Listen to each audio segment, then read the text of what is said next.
Praise the Lord. இயேசு கிறிஸ்துவின் நாமத்தினாலே யாவருக்கும் ஸ்தோத்திரங்கள். ஒரு வழியாக இந்த வருடம் முழுவதுமாக நம்ம கடந்து கடைசி 2 நாட்களுக்குள்ளாக நம்ம கடந்து வந்திருக்கிறோம். இந்த ஒரு வருடம் முழுவதுமாக கர்த்தர் நம்ம கண்ணின் மணியை போல பாதுகாத்து நடத்தி வந்தார். அநேக பாதுகாப்பை நமக்கு நடத்தி தந்தார். என்னன்னா, நம்ம பிள்ளைகளை ஆசீர்வதித்து பாதுகாத்தார், நம்ம போக்கையும் வரத்தையும் பாதுகாத்தார், நம்ம தேவைகளை சந்தித்தார். என்னெல்லாம் கேட்டோமோ அதையெல்லாம் பெற்றுக்கொண்டோம்.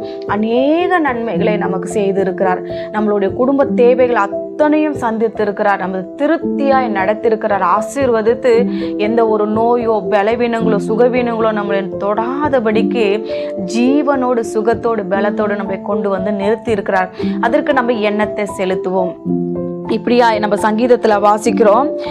116ஆம் சங்கீதத்தில் 12-13 நான் வாசிக்கிறேன். கர்த்தர் எனக்கு செய்த எல்லா உபகாரங்களுக்காகவும் அவருக்கு எண்ணத்தை செலுத்துவேன். ரட்சிப்பின் பாத்திரத்தை எடுத்துக்கொண்டு கர்த்தருடைய நாமத்தை தொழுது கொள்ளுவேன். நம்ம செய்ய வேண்டிய ஒரே ஒரு காரியம், அவர் நமக்கு செய்த எல்லா விதமான உபகாரங்களுக்காகவும் நான் எண்ணத்தை செலுத்துவேன். ரட்சிப்பின் பாத்திரத்தை எடுத்துக்கொண்டு நான் அவருடைய நாமத்தை தொழுது கொள்ளுவேன். இன்றைக்கு நம்ம செய்ய வேண்டிய ஒரே ஒரு காரியம் என்ன தெரியுமா? அவர் நமக்கு செய்த அத்தனை நன்மைகளுக்காகவும் நன்றி செலுத்துவதுதான், அவருடைய நாமத்தை தொழுது கொள்ளுவதுதான். அதுதான் இந்த வருடம் முழுவதுமாக நமக்கு பாதுகாத்து வந்ததுக்காக நம்ம நன்றி செலுத்த ஒரு கடனாளிகளா இருக்கிறோம்.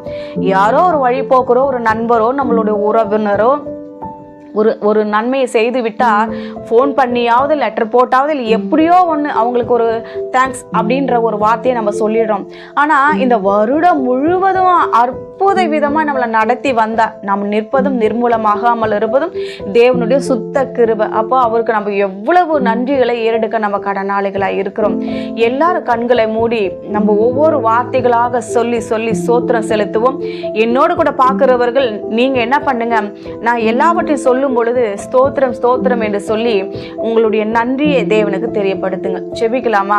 நல்ல தகப்பனே, அப்பா அம்மை ஸ்தோத்திரிக்கிறார். ஆச்சா, இந்த அப்பா வேலைக்காக ஸ்தோத்திரிக்கிறோம். இந்த வருடம் முழுவதுமாய் நீ போக்கையும் வரத்தையும் பாதுகாத்தி பலவிதமான சூழ்நிலைகள், கண்ணீர், வேதனை, வியாதிகளிலே எங்களுக்கு சுகத்தை, பலத்தை, ஆரோக்கியத்தை கொடுத்து நடத்தி வந்தீர். அதற்காக நன்றி செலுத்துகிறோம்.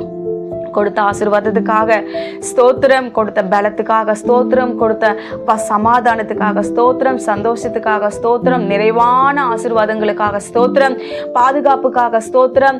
அப்பா, தேவைகள் எல்லாவற்றையும் சந்தித்திரே, அதற்காக ஸ்தோத்திரம். உமக்கு மாத்திரமே கொடான கொடி நன்றி பலிகளை நாங்கள் ஏறெடுக்கிறோம். ஆசீர்வதியும் பொறுப்பெடுத்துக் கொள்ளும். இயேசுவின் நாமத்தில் ஜெபிக்கிறோம் பிதாவே, ஆமென்.